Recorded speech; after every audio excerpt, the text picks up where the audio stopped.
Bienvenidas, mentes curiosas. Esto es Bailando con Ideas. Desde Australia con vosotros yo soy la doctora Carmen Salvador. Os invito a escuchar este cóctel de entrevistas mixto con científicos, mentes fascinantes, emprendedores y corazones valientes. Os presento mi nuevo episodio, Aprendiendo a Emprender. Los emprendedores buscan y persiguen sus sueños a pesar de saber que en el camino cabe la posibilidad de fracasar. En muchos casos se atreven a romper con lo establecido ignorando el qué dirán, para así crear nuevos rumbos. Me gusta mucho esta forma auténtica y valiente de vivir y entender la vida.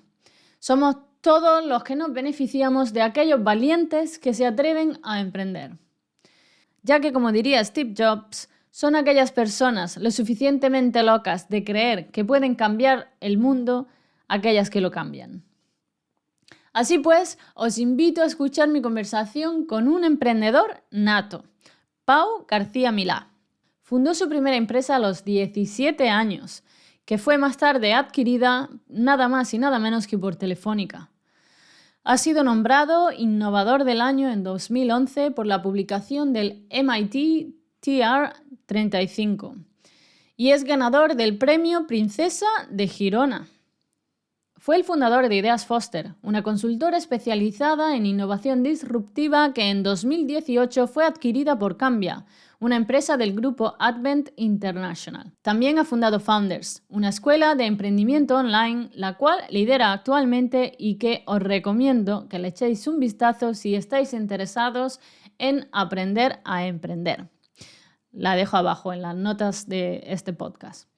En paralelo, Pau además habla de conferencias sobre innovación, éxito y fracaso y da clase en ESADE, donde es parte del equipo del máster en Digital Business o negocios digitales. En mi conversación con Pau exploraremos su trayectoria emprendedora, qué significa ser emprendedor, qué características ha de tener un emprendedor, los desafíos que se encuentran y por qué la comunicación es importante para el espíritu empresarial. Si es importante tener mentores para el éxito, hablaremos también de cómo ha cambiado el panorama actual de cómo hacer negocios, de las posibles industrias del futuro, como también de las startups. Se comentará por qué es importante probar una idea antes de invertir muchos recursos en ella y del producto mínimo viable, MVPs. Se valorará la posibilidad de entender los negocios como herramienta para poder hacer el bien, aparte de ser una herramienta para hacer dinero. Social Enterprise o empresas sociales. Y para terminar, Pau dará algunos consejos a esas personas que se quieren atrever a ser nuevos emprendedores desde su propia experiencia. Bueno, ahora sí que sí, aquí os dejo mi conversación con Pau García Milà, aprendiendo a emprender.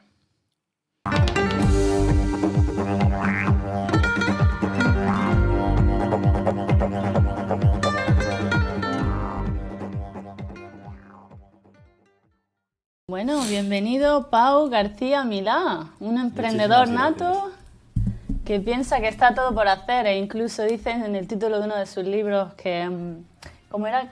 Cuando el mundo se derrumbe, hazte emprendedor. De hecho, me gustó mucho el título ese. Fue uno de mis lemas de chaval, hace años que escribí ese libro, pero uno de mis lemas de que a veces se nos derrumba el mundo, pues hay que probar otra cosa.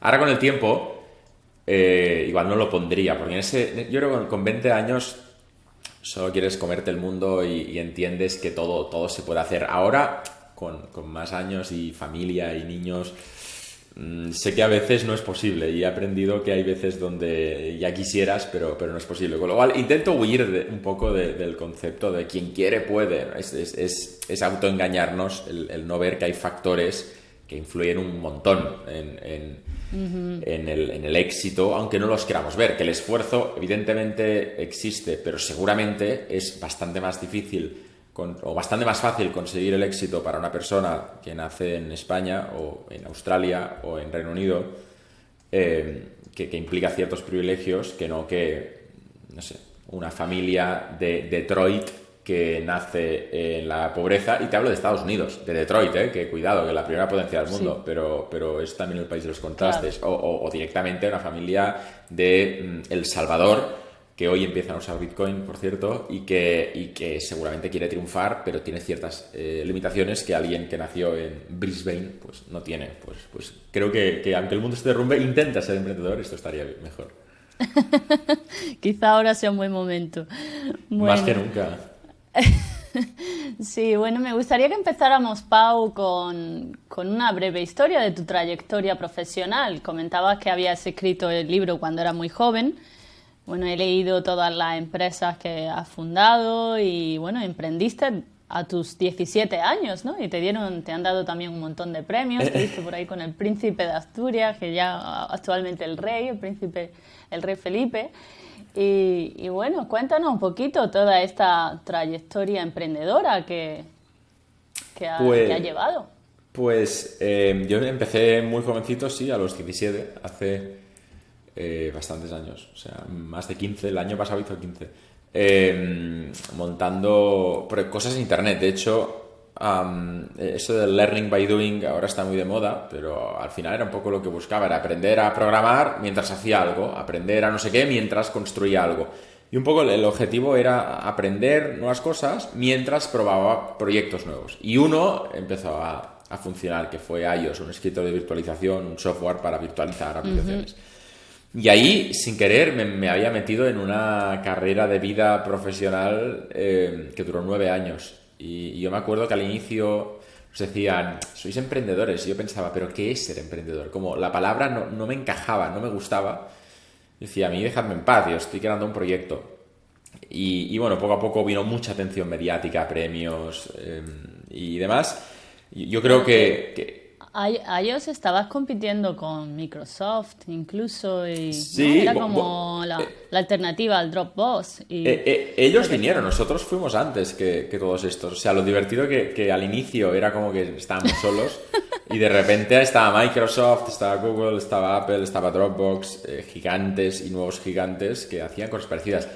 Por otro lado, siempre quedó el regusto de que algo hicimos porque todavía hoy se presentan cosas así. Hace unos días, ya 2021, Microsoft presentó Windows 365, que es un software de virtualización en web de Windows, que se parece bastante a lo que hacíamos. O sea que al final, pues uno tiene que estar contento cuando va y cuando no va. En el caso de iOS lo compró Telefónica, la empresa, y después empezó otras cosas que no funcionaron. Vanity es una red social de pasiones que fracasó. Después intentamos hacer como muchas cosas siguiendo la estela de iOS que no funcionaron, y de repente una funcionó muy bien, que fue Idea Foster, que es un proyecto, una empresa que me llevó a viajar por todo el mundo y que en 2018 fue adquirida por un fondo de inversión americano. Y de ahí, pues nunca, yo creo que cuando emprendes nunca sabes lo que irá bien y lo que no, y tienes que ir probando. y al final ideas que quizá tenías menos pensadas que iban a triunfar más, a lo mejor triunfan más que otras que en un principio a lo mejor Totalmente. tiene. Ujú. Cuéntanos un poquito acerca de Ideas Foster.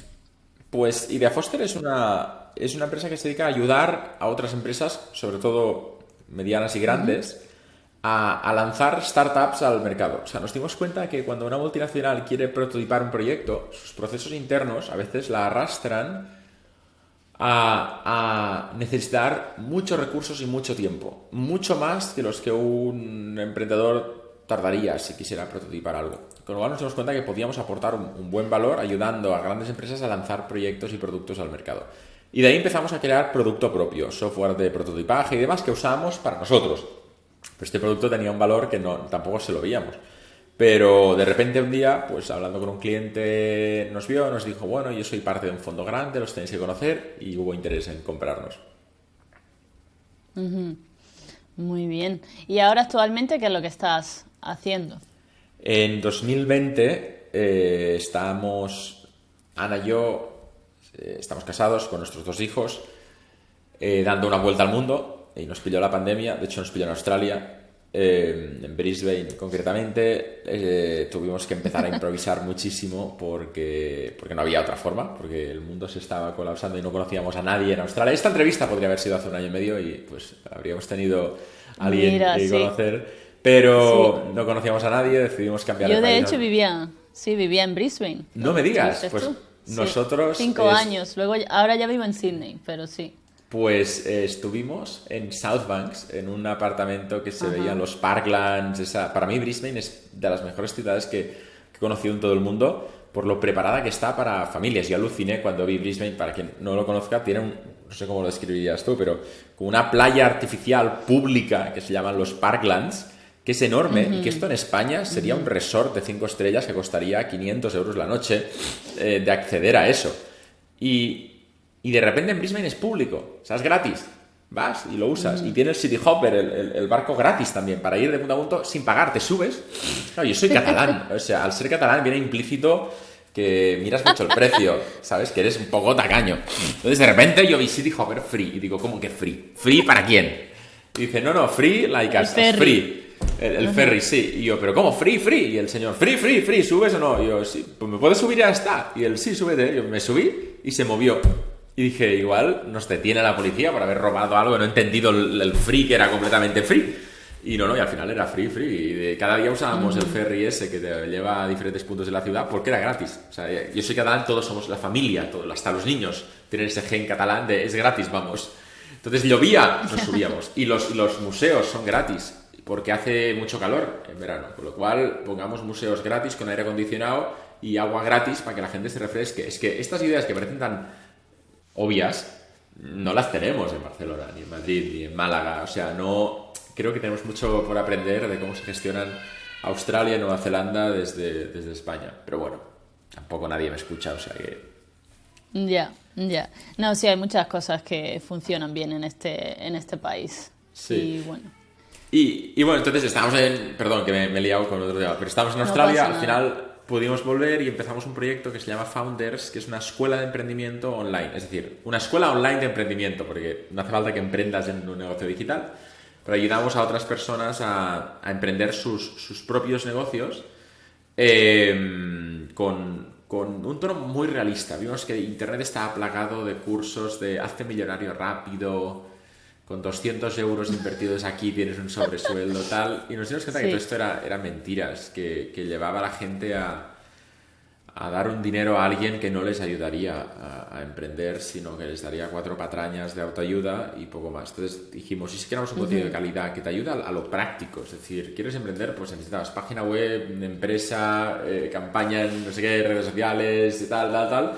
Y los expertos que lo enseñaran. Y ahí es como nació Founders. Y para mí lo más chulo de Founders es que es el equipo que hay, los expertos que hay. De repente tienes que enfrentarte a una entrevista con un medio de comunicación y hay un curso de preparar entrevistas que lo hace una periodista que trabajó durante mucho tiempo en el New York Times, con lo cual, ¿quién mejor que ella para contarte cómo preparar una entrevista con un medio de comunicación? Pues, y esto muchísimo más. ¿Quieres lanzar una campaña con Google Ads? Pues hay una persona que trabajó en Google durante un tiempo en Irlanda en grandes campañas de Google Ads que te enseña cómo hacerlo. Con lo cual esto se extiende a todos los cursos y son expertos que lo han vivido que te explican cómo hacerlo. Sí, lo he visto, le he echado un vistazo y me ha gustado mucho, la verdad. He visto que tenéis distintos módulos para distintas cosas, ya sean finanzas, comunicación. Me ha gustado. Me gustaría que me dijeras y que nos contaras qué significa para ti ser emprendedor. ¿Es una forma de pensar, una forma de vida o cualquiera que inicia un negocio es un emprendedor? O sea, haces un curso y ya vas preparado. Yo creo que ser emprendedor es 2 cosas a la vez. Por un lado, es una profesión. Es decir, emprender es empezar un negocio. Y quien sabe emprender un negocio, pues es lo único que sabe hacer. Igual que quien es carnicero, pues sabe hacer lo suyo. Y creo que a veces no se ve así, que se ve ser emprendedor como una especie de clase social, de hijo de... Y no es así. Emprender es una profesión y te tienes que preparar igual que te prepararías para cualquier otra. Es una profesión donde te dejan empezar sin haberte preparado del todo. nadie me va a dejar operar sin haber formado como cirujano, hacer un MIR y estar unos años practicando. Pero todo el mundo te deja montar un negocio sin saber hacerlo. Con lo cual es una profesión con bastante riesgo en el sentido de que hay mucho más fracaso que éxito, y además es una profesión que a pesar de que yo creo que requiere prepararse, mucha gente se lanza sin unas bases. Entonces, creo que para ser emprendedor necesitas pues tener tolerancia a ciertas cosas, al fracaso, a la incertidumbre como parte mala, y también al éxito, y tener tolerancia al éxito en el sentido de que hay mucha gente que tiene éxito, le toca la lotería y se lo revienta todo y acaba después de 3 años sin nada, suicidándose. Y hay casos así. Emprender nunca es que te toque la lotería, pero hay veces que tienes suerte, que una idea que has tenido es una muy buena idea, te funciona muy bien y alguien la compra por mucho dinero, y esto hay que gestionarlo también. Con lo cual yo creo que emprender requiere tolerancia al fracaso y a la incertidumbre, y también al éxito. ¿Y cuál dirías que es, cuál es el mayor desafío al que se encuentran, al que se enfrentan los emprendedores, dada tu experiencia y la de otros que te rodean, que han sido emprendedores también? Yo creo que ha cambiado un poco con la pandemia, que ahora el mayor desafío es el adaptarse al nuevo mundo, a cómo es esto, cómo va a ser lo que estamos haciendo en los próximos meses y años, cómo va a ser relacionarnos con otras personas, cómo va a ser hacer negocios. Founders, nuestra empresa es una empresa post-pandemia, en el sentido de que no tenemos una oficina, es decir, somos un equipo pequeño, pero Rubén está en Madrid, Celia está en Sevilla, Ana y yo estamos en Sant Cugat, cerca de Barcelona, y Amaya en algún punto del País Vasco, que nunca me acuerdo. O de Navarra, más o menos, por ahí. Pero al final nunca nos hemos visto todos. Con Celia llevamos trabajando juntos unos cuantos meses y nunca nos hemos visto más allá de la webcam un par de veces. Es que ni siquiera conversaciones de este tipo, nos hablamos por email. María lleva la comunicación y creo que está por Cataluña, pero nunca la he visto en persona. De hecho, si la viera por la calle igual no la reconocería, porque la vi una vez en una llamada, pero de 20 minutos, luego nos hablamos cada semana por WhatsApp. Es decir, y esto es, trabajamos juntos, somos colegas, nos respetamos muchísimo, pero si nos viéramos por la calle igual no nos reconoceríamos. Y para mí esto va a ser cada vez más normal. Tiene una parte de pena, en el sentido de que qué pena que se pierde esa interacción, que creo que genera muy buenas cosas también. A Ana la conocí trabajando y estamos casados. No habría pasado si fuera una empresa así remota de este tipo. Pero por otro lado, yo creo que estamos en modo supervivencia, que la prioridad ahora debe ser no morir en cualquier pandemia. O sea, es pasar esto lo mejor posible y luego pensar en lo que vendrá. Y emprender va un poco por ahí. Creo que estamos en modo supervivencia. Me da pena la gente que no lo ve así. Yo cuando veo a alguien antivacunas, negacionista, no sé qué, y todos tenemos alguno en la familia o cerca, a mí me da pena, porque pienso, entonces, ¿para qué está pasando todo esto, sabes? O sea, si no existe la pandemia, si no existe todo esto, ¿por qué llevamos 1 año y medio tragando mierda? Perdón, pero... No pasa nada. Ahora me dirás, lo que quieras. Estoy en contra de las vacunas y creo que no existen virus, y me quedaré un poco callado y diré, de acuerdo, Carmen. No, por favor, yo eres soy la científica, primera, ¿no? por eso diré, eres la primera PhD que conozco que opina esto. Pero en general, mira, una anécdota. Mi madre se sorprendió porque una persona de la familia es así, dice que no había virus, que no sé qué tal, y es una persona de la familia que le ha ido muy bien, que es muy culta, que le ha ido muy bien en los negocios y tal, y mi madre se sorprendió y me dijo, no entiendo cómo esta persona opina esto, porque es una persona muy inteligente, como diciendo, lo entiendo que alguien se deje lavar el cerebro por tonterías y conspiranoias, pero me sorprende que alguien listo lo haga, y me hizo mucha gracia. Porque mi madre era como, yo soy normal y no me creo esto, y esta persona que está lista, mira qué es lo que piensa. Y le dije, igual es que eres tú más lista. Pero sí, creo que estamos en un momento donde la prioridad es sobrevivir, tanto empresarialmente como personalmente, y después ya pensaremos en crecer. Sí, totalmente. Yo estoy de acuerdo con tu madre también, y Y creo que también sí, la pandemia ha traído muchas cosas malas, pero como todo en la vida trae cosas, toda situación mala en la vida trae también algo bueno.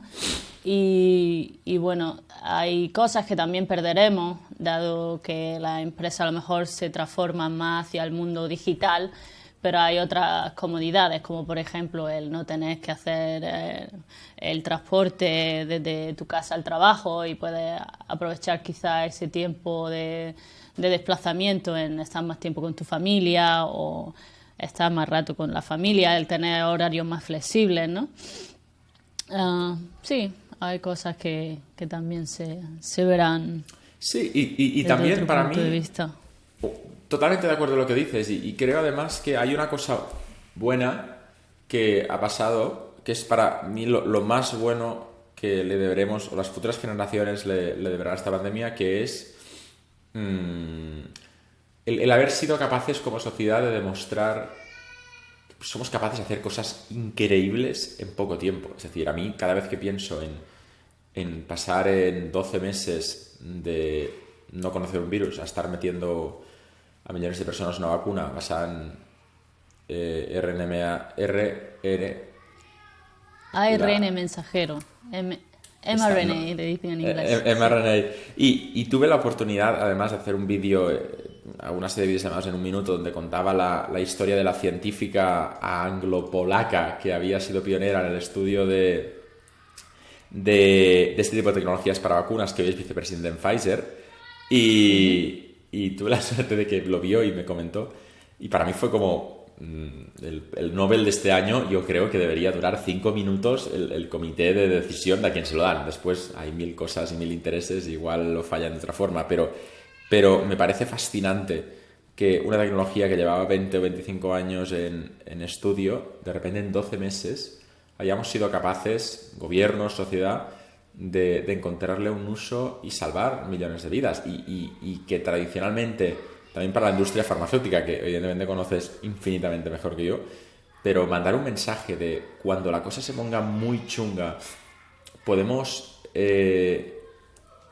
crear, probar, testear, asegurar que es seguro, inocular y salvar millones de vidas en un año, me parece fascinante. Y creo que esto abre las puertas a muchísimas cosas. Hace un tiempo a mi madre también le explicaba la importancia que yo creo que tendría el ARN mensajero en el futuro, y le decía, es que esto lo podemos replicar a miles de enfermedades que de repente, si alguien se lo pone a tiro, probablemente con este tipo de tecnologías vamos a ser capaces de atacar y curar, incluso revertir de formas mucho más creativas de lo que hemos ido hasta ahora.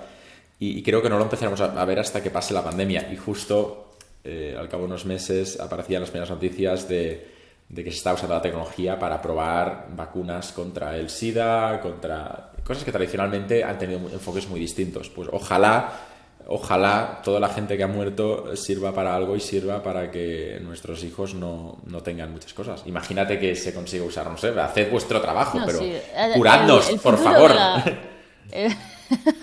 El futuro de la medicina va a cambiar mucho porque ahora estamos en la era de la genómica, ¿no? Y bueno, ha cambiado muchísimo desde los últimos 10 años y ahora se va a ver un cambio brutal. No solamente por este tema que tú comentas de la vacuna de ARN mensajero, sino por otros muchos ejemplos, como por ejemplo el secuenciar el genoma completo enseguida, sí. O el CRISPR, de una forma rápida, no sé explicarlo. Barata, editar el genoma de la manera que tú quieras. Ahora mismo estamos en los early days, le dicen aquí en inglés, ¿no? Sí. Todavía en el principio, pero bueno, veremos muchos cambios. Sí, perdón, para cerrar esto, yo creo que a mí me parece fascinante el poder estar viviendo en una época como esta, en el sentido de que vamos a ser la primera generación, la gente joven hoy, que creo que ojalá lo veamos. Si os dais un poco de prisa, los que realmente sabéis de esto, lo veremos nosotros y no nuestros hijos, pero que me parece fascinante haber sido la primera generación que vamos a poder hacer cosas que siempre nos han dicho que eran imposibles. Es decir, siempre nos han dicho, por mucho que mejore la medicina, hay cosas que no se podrán atacar. Pues resulta que igual sí que se pueden atacar y solucionar. Por mucho que mejore la medicina, hay cosas que van a ser imposibles, pues resulta que vamos a redefinir qué es imposible y qué no. Y esto me parece fascinante, mucho más fascinante que cualquier otra innovación que se está haciendo. Hay un anuncio, ¿no?, de Nike que dice impossible is nothing, imposible no hay nada. Sí, pues, Y al final, creo que uno de los... Ahora me comentas tú qué tipo de habilidades crees que necesita un emprendedor, pero así comentando este ejemplo, el tener una mente abierta, ¿no? El estar abierto a nuevas ideas y a ver las cosas de otra manera, de otro ángulo, quizás es bastante importante. Pero me gustaría que me dieras tu opinión. ¿Qué habilidades crees que necesita tener un emprendedor? ¿Ha de ser creativo? Sí, yo igual la creatividad la pondría como un nice to have, no como un must have, en el sentido de que un emprendedor yo creo que tiene que ser muy bueno en algunas cosas, pero que esto es como un puzzle, en el sentido de que no puedes ser bueno en todo, eso es imposible. O sea, que tienes que elegir unas cuantas piezas del puzzle. Es decir, el puzzle tiene 20 piezas y una persona normal tiene capacidad de guardarse 4 piezas y tiene que elegir. Y por eso hay emprendedores que destacan unas cosas y otras. Elon Musk no destaca en la comunicación. Steve Jobs destacaba en la comunicación. Pero para mí los dos destacan en la genialidad y la creatividad. Sin embargo, ves que uno destacaba en la comunicación y otro no. Elizabeth Holmes, que empieza el juicio está en estos tiempos de Out of Latin Silicon Valley, no me acuerdo la empresa Theranos, que creó este gran empresa que al final fue un fraude de máquinas que no existían y demás. Pero tú ves sus discursos y Elizabeth Holmes es de los emprendedores y emprendedoras más brillantes que hay en comunicación. El tema es que por ahí pues lo aplico en un tema que probablemente, presuntamente, judicialmente, pues no era correcto y hizo un fraude. Pero cada emprendedor tiene que brillar en una serie de cosas, debería. Y hay emprendedores que son un 10, en el sentido que brillan en 20 piezas a la vez, que son capaces de gestionar bien su tiempo. La productividad es una de esas cartas, esas personas que son capaces de hacer 25 cosas y después tienen tiempo para disfrutar, para la familia y tal, y dices, ¿cómo lo haces? Comunicar, ser capaz de comunicar y enamorar, los números, las finanzas, entender. Hay gente que yo soy terrible en los números, pero hay gente que conozco que abre un Excel y dice, mira, en el año 2023 se prevé una tal, y yo digo, ¿dónde lo ves? Pero está ahí, mira. Y yo digo, no veo ninguna línea, veo números. No, pero mira ese número, ves que hay un incremento de 10%, digo, es que tampoco había leído ese incremento. O sea, hay gente que es brillante en los números y podría seguir, pero al final yo creo que lo que tenemos que hacer cuando vamos a emprender es entender bien cuáles son nuestras fortalezas y cuáles no, y rodearnos de personas que las piezas del puzzle que tengan sean las que nosotros no tenemos, porque una startup que acabe triunfando es una startup que tiene todas las piezas del puzzle cubiertas, de que no le falta ninguna. El emprendedor o emprendedora tendrá unas piezas y probablemente el resto del equipo tendrá otras. Cuando se complete el puzzle, perfecto. ¿Dónde está un error muy común al emprender? Que muchos emprendedores acaban buscando las mismas piezas que ellos ya tienen en otras personas. Con lo cual es una empresa que tiene muchas piezas de un modelo y ninguna pieza de otro modelo. Terrible. Sí, ¿y qué me dices del liderazgo? Yo creo que es bastante importante porque en muchas circunstancias te encuentras con gente que no lideran bien, y al final creo que para formar un equipo potente tienes que tener esa característica. Sin ninguna duda, es una de las más importantes de las piezas del puzzle. Pero es otra. ¿Se puede triunfar sin ser un o una gran líder? Sí.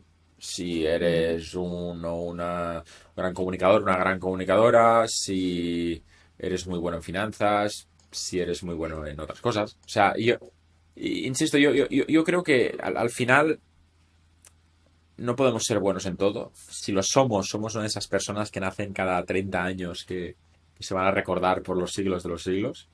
Pero en general es que tampoco necesitas ser excelente en todo. Necesitas, para emprender, ser excelente en unas pocas cosas.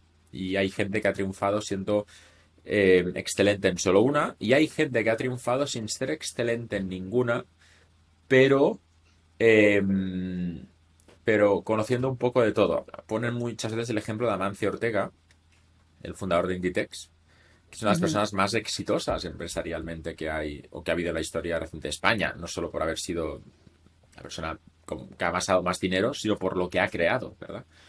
Y Ujú. las biografías que hay, la gente que lo conoce y demás, él dice que él no es excelente en ningún área.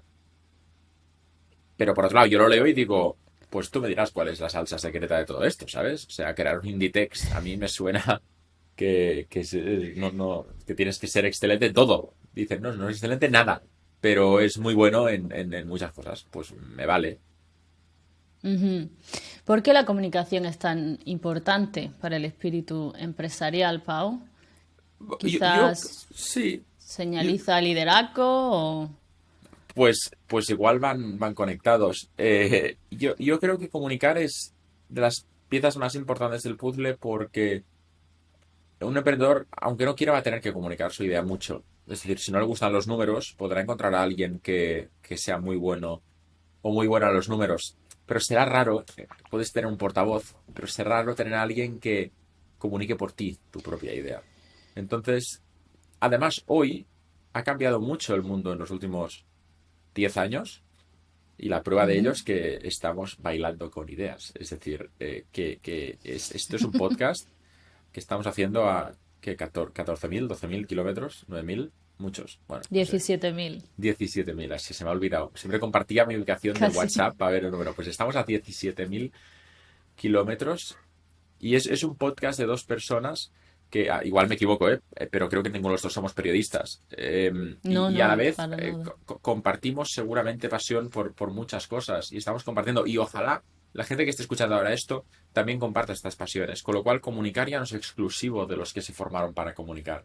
Pero sin embargo, esto que estamos haciendo ahora nos estamos formando para comunicar, porque learning by doing, es decir, cada Ujú. minuto que yo dedico a responder o a preguntar, porque yo tengo también un podcast, o sea que al final todos podemos elegir comunicar y lo haremos mejor o peor, pero aporta valor. Entonces, para mí la comunicación es algo que no es un don, que no es magia, que se mejora practicándolo, sin ninguna otra fórmula que practicándolo, y, y que todos podemos y deberíamos dedicar un poquito de... Y si alguien dice, no, pero yo odio comunicar, no pasa nada, no te fuerces, pero tenlo identificado, porque es una cosa que no quieres hacer voluntariamente. Lo peor es no ser conscientes de que cojeamos de un pie, porque entonces es cuando no vemos. Yo sé muy bien las cosas donde soy muy malo. Y las sé y no me da vergüenza decirlas. Me podría dar vergüenza y no pasaría nada, pero las tengo muy identificadas. Cosas donde sé que soy terrible, pero muy malo. O sea, que si me pones a hacer algo así, por mucho que lo intente, el resultado va a ser pésimo. Y creo que sí, es importante tener eso identificado. Y que no nos dé bajón, sino simplemente, pues oye, pues soy bueno en otras cosas. Absolutamente. Estoy totalmente de acuerdo. Y sí, como todo en la vida, con la práctica uno va mejorando, ¿no? Poquito a poco. Total, total. Sí. Por cierto, tu podcast sí que escuché una entrevista con Ferran Adrià. Sí, Ferran Adrià, ¿cómo se pronuncia? Ferran Sí, Adrià, para Ferran mí, Adrià. un genio Es un que... máquina, sí. Y que además, hablando de comunicación, Ferran Adrià es un grandísimo comunicador, pero no es tan bueno con la palabra. ¿Y cómo puede ser esto? Ujú. O sea, es capaz de transmitir y comunicar como nadie, pero a la vez, eh, cuando habla, tiene esta forma tan peculiar de hablar que cuesta a veces seguirle.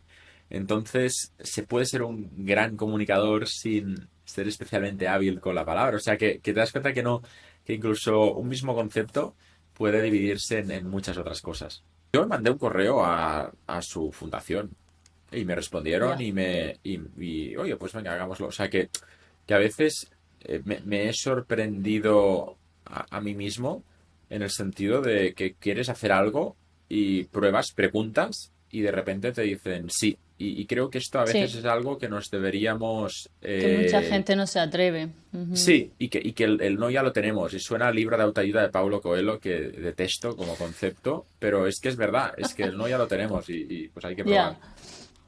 No, yo lo intenté, pero bueno, no Eh, importa. Ya vo- seguiré vol- intentándolo, es la clave también. estoy seguro. En nuestro caso, le contactamos. Creo que mandamos un correo a la fundación y comentando que éramos un proyecto nuevo, qué tal. No nos respondieron, insistimos y atacamos por LinkedIn y al final nos contestaron. Quiero pensar, cuando alguien importante no responde a un correo, no lo hace Estará muy ocupado. porque no se dio cuenta. Es decir, yo he recibido muchos nos en mi vida, pero en general, la mayoría de veces que no he recibido respuesta ha sido porque no me vieron. Porque creo que cuando más importante eres, más sentido de la educación deberías tener. Y decir no es ser mal educado, es aceptar que no puedes. Con lo cual, No, yo cuando alguien no me responde, asumo que no lo han visto. Igual soy un prepotente y asumo claro. que soy muy No, importante no, no. y tal, pero asumo que no lo han hecho expresamente, sino que directamente no lo han visto y que por eso no me han contestado. Y entonces vuelvo a intentarlo hasta que me dicen que no o que me van a denunciar por spammer, no paro. Exacto, exacto. Sí, la gente cuanto más alto llega, el tiempo es cada vez más reducido y eso es totalmente normal. Em, Pau, ¿cuán importante es tener mentores para tener éxito en el mundo empresarial? Pues yo creo que es imprescindible tener mm, mentores, es decir, creo que necesitamos constantemente gente de quien podamos aprender, pero que por otro lado, a veces no deberíamos intentar copiarles en todo. Es decir, creo que más que mentores, creo que necesitamos maestros, en el sentido bonito de la palabra, personas de quien aprender y que estén dispuestas a enseñar. Hay una canción muy bonita de una persona con quien comparto podcast y somos amigos y yo soy fan absoluto suyo, que es un cantautor que se llama Rafa Pons y la canción se llama Cuando se nos mueran los maestros, que es una reflexión. Él hace canciones súper punkis, de amor, incorrectas, todo. Y esta es bonita. O sea, es la única canción que no entona con el resto, porque el resto son canciones súper punkis, tipos, con voz tipo Sabina, pero con letras duras. Y esta, Ujú. en cambio, es muy, muy, muy, muy tranquila y bonita. Y para mí es una reflexión buenísima de cuando se nos mueran los maestros, deberemos aprender a seguir aprendiendo. Empieza la canción, pues por ahí. Ujú. Sí, sí. Creo que también es importante el tener ese referente, ¿no? Un ejemplo y luego ya crear tu propia esencia a lo largo del camino, ¿no? Y ser auténtico con- Sí, sí, sí. contigo mismo al final. Totalmente, y que no se nos olvide que al final, por muchos referentes que tengamos, quien va a estar en la casilla final, para bien o para mal, vamos a ser nosotros mismos, y que a veces eso se nos olvida. Yo es que también vengo del mundo científico, ¿no? Y el emprender desde esa parte es diferente porque, claro, es todo con una base técnica extremadamente importante y siempre los mentores como que lo que dicen es lo que es porque son las cosas, están demostradas en la ciencia, etcétera, etcétera, pero claro, luego cuando intentas trasladar la ciencia al mundo empresarial, ahí ya la situación cambia, ¿no? Sí, Y sí, sí, sí. totalmente. Y además que hay veces que esto que acabas de decir no lo vemos, no nos damos cuenta como sociedad. Y creo que es importantísimo el darnos cuenta de que necesitamos a gente a nuestro alrededor y necesitamos creer en nosotros mismos, porque las cosas no van a salir, no se hacen si alguien no se levanta y dice esto es posible. Lo que decíamos del ARN mensajero y muchísimas otras cosas. Perdón que hable tanto de esto, pero es que me fascina la historia de la persona No que te lo, preocupes. que lo inventó. Igual me dices, en mi mundo esto es un Ujú. rollo, estamos hartos de hablar de eso porque cada día, bueno, vale, perdón, pero me parece fascinante. No, no, no. No, es fascinante, a mí me encanta. La biología molecular me apasiona, de hecho, por eso me vine a la otra punta del planeta a estudiar cosas relacionadas. Pero bueno, también me fascina el mundo de ahora, el aprender cosas nuevas, por eso quería charlar contigo para yo aprender también de ti, de cómo emprender, ¿no? Y cómo mejorar todos pues, los futuros proyectos que se me vengan a la cabeza de que a lo mejor pueda emprender o hacer si las cosas, bueno, pues van por un lado o por otro. Pero vamos, que cuando quieras, si quieres hablar también más acerca de Emma Renee o tienes preguntas o lo que sea, yo estoy disponible. Tienes mi contacto, también podemos charlar Pues cuando quieras. la verdad que, insisto, es un tema que me vuelve loco, que me fascina y que igual, no tanto el punto este en concreto, que también, o sea, en mRNA, el ARN mensajero, pero la capacidad humana de hacer cosas imposibles. También los chips, en otro mundo totalmente distinto. Yo pienso que nuestro ordenador, nuestro móvil, en un cacharro, en un chip, pero que no deja de ser una placa que cabe en una uña, que igual tiene 1 centímetro cuadrado, 1 centímetro por 1 centímetro. Puede haber 1.000, 2.000 millones de transistores, cuando Ujú. hace 50 años, que parece mucho, yo tengo 30, pero mi padre ya estaba por ahí jugando en la calle con el balón con sus amigos, cuando en ese espacio cabía un transistor. Es decir, ¿cómo hemos pasado de 1 a 2.000 millones?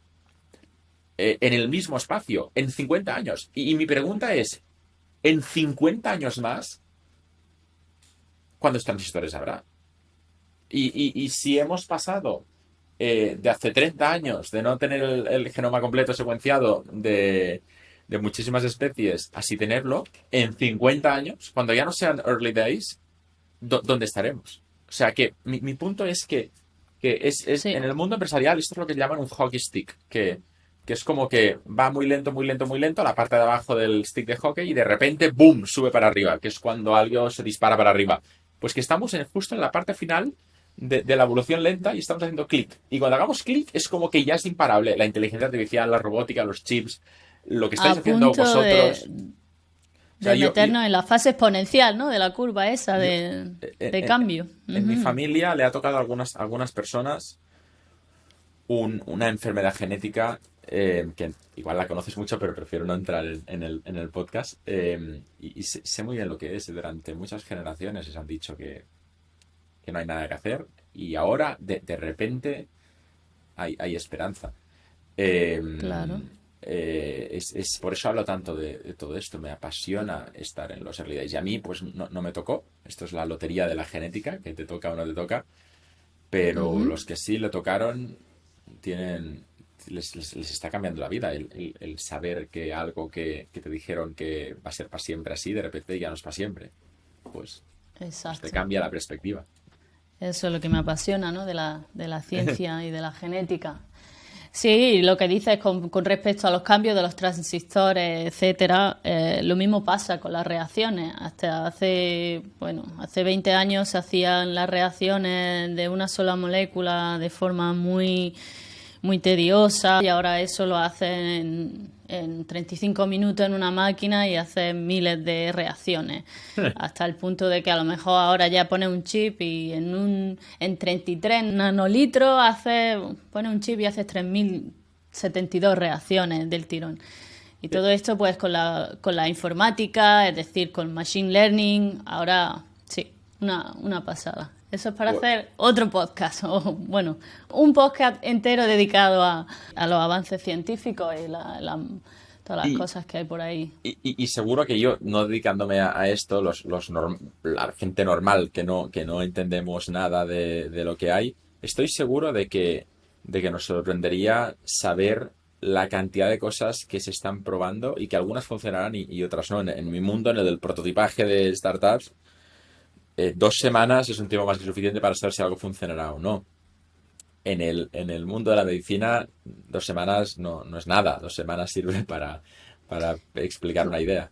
Va. Claro, el emprendimiento lleva ritmos diferentes, exactamente. Pero bueno, ¿cuánto normalmente crees? ¿Por qué es importante hacer este tipo de conceptos, el minimum viable product? ¿Cómo se dice? El producto mínimo viable, ¿no?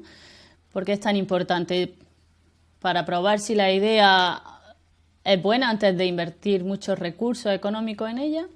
Sí, sobre todo para intentar fracasar más rápido y más barato. El enemigo del emprendimiento no es el fracaso, es el fracaso caro y lento.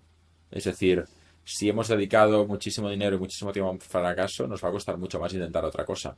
Con lo cual, el objetivo de un emprendedor, el primer objetivo es tener éxito, el segundo es fracasar lo más rápido y lo más barato posible. Porque, porque estadísticamente, una de cada 5 emprendimientos va a funcionar, cuatro no.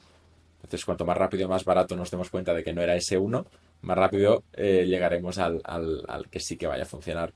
Entonces, creo que estamos permanentemente probando cosas y debemos asumir que la mayoría no funcionarán. Esto también pasa en el mundo de la ciencia y la medicina. El tema es que son tiempos diferentes. ¿Por qué se está aplicando inteligencia artificial a probar? Porque al final, si durante mucho tiempo necesitabas 1 año, 2 años, 5 años para probar si algo podía tener efectividad o no, a nivel de nuevas drogas, nuevos medicamentos, poder reducir ese tiempo exponencialmente a una simulación de un ordenador para quemar la primera fase rápido y ver lo que podría funcionar, genera un cambio de paradigma. Igual que cuando alguien me dice, yo lo llamo la tiranía de los plazos. Cuando alguien me dice, las grandes empresas farmacéuticas no quieren curarnos, quieren hacer enfermedades crónicas, yo digo, no. Y la razón de que quieran curarnos es por la tiranía de los plazos, que es que dicen sí porque van a ganar más si nos hacen algo crónico. Digo sí, pero ¿quién va a ganar más? Porque una empresa se rige porque hay unos directivos y directivas que mandan, que toman decisiones y que ganan dinero si la empresa da buenos resultados. Esta gente va a trabajar en esa empresa 10 o 20 años y se va a morir dentro de 40 años. Si son directivos o directivas de 40 o 50 años o 60, ¿vale? Con lo cual, esta gente quiere ganar el máximo dinero en el mínimo tiempo. Si una gran farmacéutica crea una droga o un medicamento que cronifica una enfermedad, los próximos 3 generaciones de directivos que vengan van a ganar mucho dinero. Pero la generación actual ganará poquito, poquito. Si consiguen una droga que cura una enfermedad, la primera farmacéutica que cure del todo con una pastilla ciertos tipos de tumores o enfermedades genéticas o esclerosis o la ELA, se va a disparar en bolsa. Es decir, tú imagínate que sale mañana un laboratorio y dice, con esta pastilla se cura la ELA. Te la tomas y se acaba. Y con esta otra puedes revertir muchos síntomas. No sé, no sé si es posible o no, con estas inyecciones, con este tratamiento. Este laboratorio, su valor en bolsa el día antes y el día después del anuncio, o el día después que se compruebe que es cierto, se va a multiplicar por 500. Entonces, estos directivos van a hacerse billonarios. Si esta farmacéutica dice, he creado un medicamento para mejorar la vida de pacientes con ELA un poco, van a subir un 2% en la bolsa. Con lo cual, a pesar de que la farmacéutica en los próximos 150 años ganaría un poco más de dinero cronificando que salvando, los directivos de hoy van a hacerse billonarios si encuentran la cura. Con lo cual, esto que pensamos, los poderes ocultos del mundo son personas que quieren ganar al máximo volumen de dinero en el mínimo tiempo posible. Con lo cual... Eso sería perdona que te corte, pero eso sería una parte de la cuestión. La otra parte es también que, además esto lo escucho yo y a veces que me llevo las manos a la cabeza con este tema, porque asumen que las farmacéuticas están en contra de todo el mundo y hacer dinero y que hacen las medicinas así como por obra de magia, ¿no? Sí. Y no, que no se olvide la gente que todo esto está basado en la ciencia y que la comunidad científica está por detrás y que hay muchos científicos por detrás, que no todo el mundo trabaja en las empresas farmacéuticas o las empresas científicas, y que la base de un científico es el descubrir la verdad y ayudar, ¿vale? O sea, si hay algo que puede curar a la gente, eso en la comunidad científica no sería sostenible de ocultarlo y poner una medicina que te va a poner algo crónico, ¿me entiendes? Eso al final acabaría saliendo porque están están las bases de datos y es decir, el sistema no podría hacer eso. Es que algo tan básico que se ve en la comunidad científica, a la vez es algo que, que es un miedo que tiene muchísima gente, pero que más allá de que los científicos no tengan mala fe y que sean buenas personas, es que incluso si vamos a la raíz de donde puede haber más maldad o más, donde el enemigo es la persona, el señor gris con corbata del despacho que pone fondos es esa imagen que tenemos. Incluso si vamos a eso, nos vamos a Mordor, la persona que pone fondos a un proyecto o al otro los pondrá al que crea que es el caballo ganador, porque al final va de esto, Claro. es decir, es evidente que se puede hacer más magia desde la ciencia si hay recursos que si no los hay, si hay funding para un proyecto que si no. Pero es que la persona que pone el funding, que es como vemos al malvado que le quitó el funding de esta enfermedad porque se da en el tercer mundo y se lo puso en nuestra otra, de acuerdo, ahí estoy de acuerdo que las farmacéuticas quieren hacer dinero, pero es que incluso con esto, cuando pone el funding en un proyecto, los científicos pueden empezar a hacer su magia. Le puso el dinero a donde creía que podía haber más rápido, en menos tiempo y más exponencialmente algo que tuviera un meaning, que tuviera un valor. O sea, que yo creo que estamos como mirando todo como si no existieran los tiempos, como si hubiera un poder malvado que pudiera vivir 1000 años. Esto sería fatal porque entonces sí que No, se tomarían decisiones a 500 años vista. o sea, no tendría sentido a nivel empresarial, No, económico y financiero, ni tampoco estamos todavía en ese punto de poder dirigir tanto no, los total. tratamientos a ese nivel. No estamos todavía ahí. No. Se llegará en algún momento, pero Ojalá. de nuevo, lo bonito de la ciencia es que se demuestra Sí, con datos empíricos. Y sí, bueno, sí. y eso al final sale. ¿Qué industrias, Pau, crees que surgirán durante la próxima década? Hablamos ahora mismo, obviamente, con la pandemia de las empresas farmacéuticas, etcétera, pero a nivel de empresas pequeñas que empiezan. Sí, yo creo que en la próxima, en los próximos tiempos va a salir mucho tema de inteligencia artificial, porque creo que estamos más preparados que Ujú. nunca para afrontar nuevos retos en este campo y cada vez más se nos pasan los miedos de que no es el enemigo la inteligencia artificial, sino un aliado que puede ayudarnos a ser mejores y a tomar mejores decisiones, con lo cual yo creo que la inteligencia artificial va a ser una, algo bueno que va a llegar en muchos campos. Y también el tema de, de hacer la vida de las personas más cómodas. No sé si con robots o con software o con redes sociales, pero creo que poco a poco estamos acercándonos a intentar hacer la vida de todo el mundo más cómoda.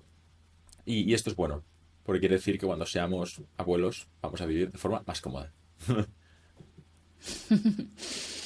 Y si de alguna manera, por ejemplo, si perdiera ahora mismo, no que perdieras todo, pero si tuvieras que empezar de cero y ya sabes todas las cosas que sabes y que has aprendido durante este camino, ¿qué negocio crees que comenzarías o cómo sería tu vida durante esos 6 meses? Sabemos que siempre los principios son bastante duros, ¿no?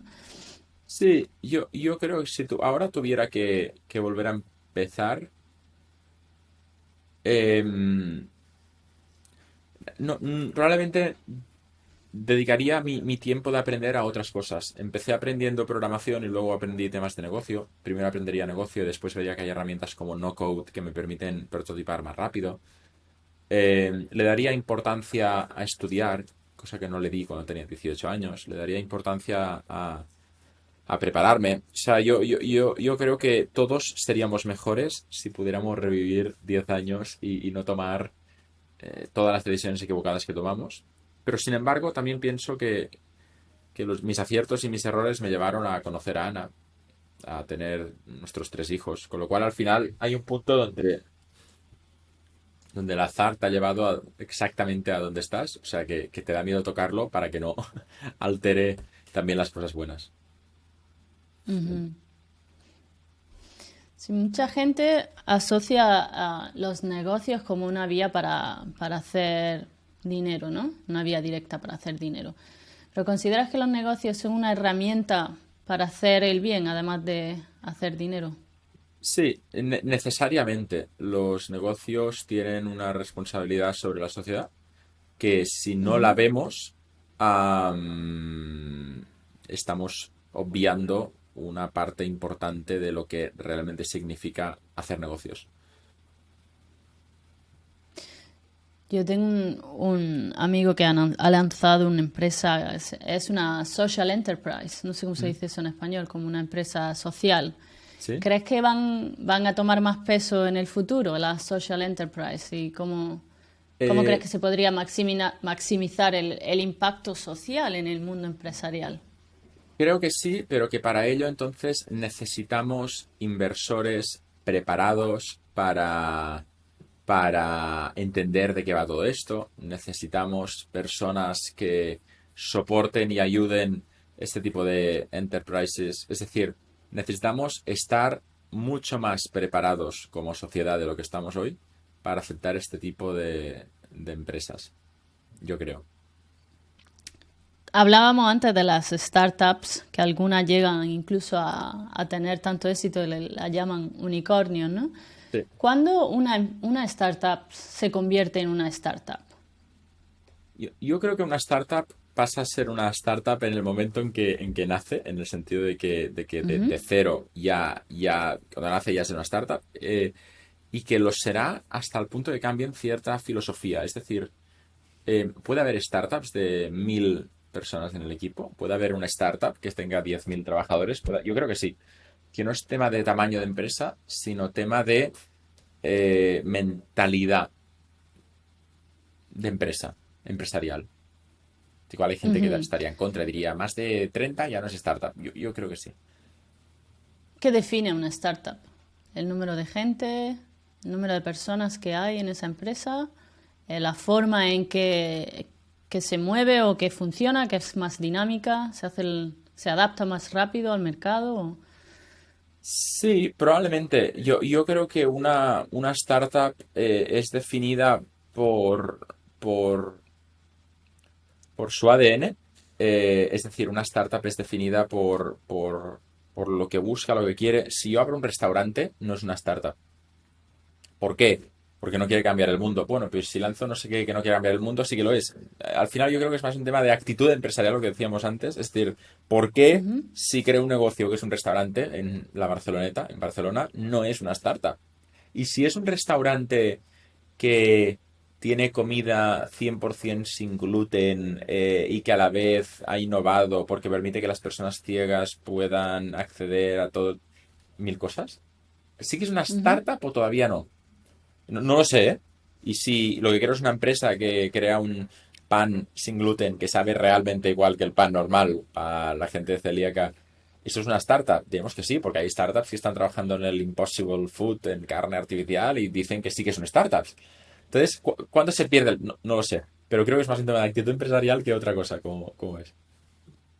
Y la novedad, ¿no? Que va implicada el romper lo establecido, quizás se asocia mentalmente la gente en- cuando oye hablar de startups, como que asumes, al menos en mi caso, ¿no? Yo pienso, bueno, algo novedoso, una empresa que a lo mejor es parecida a todo el resto, pero ofrece algo diferente, ¿no?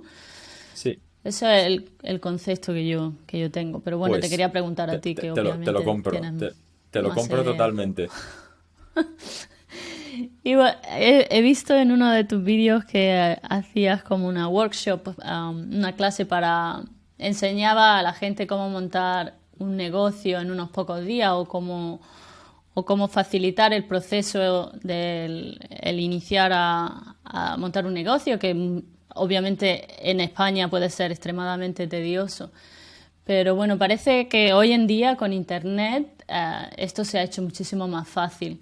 ¿Qué consejos darías brevemente Yo, a la gente que eh, quiere montar un negocio nuevo? para la gente que se está planteando empezar y no sabe exactamente por dónde tirar, mi consejo sería que consigan toda la ayuda que puedan, pero a la vez que no pierdan el olfato, que a veces perdemos cuando emprendemos esa esencia del inicio, lo que realmente buscábamos cuando empezamos, que se nos olvida. Y es una pena, porque al final acaba que que no conseguimos conectar con ese yo emprendedor que tenía una idea, una visión y que todo acaba pues difuminado. Con lo cual diría que escuchen, que aprendan todo lo que puedan, que busquen esos maestros que comentábamos, pero que no pierdan la razón, el reason why, el por qué empezaron, porque esto les va a salvar en momentos de mucha incertidumbre. Ujú. Muy bien.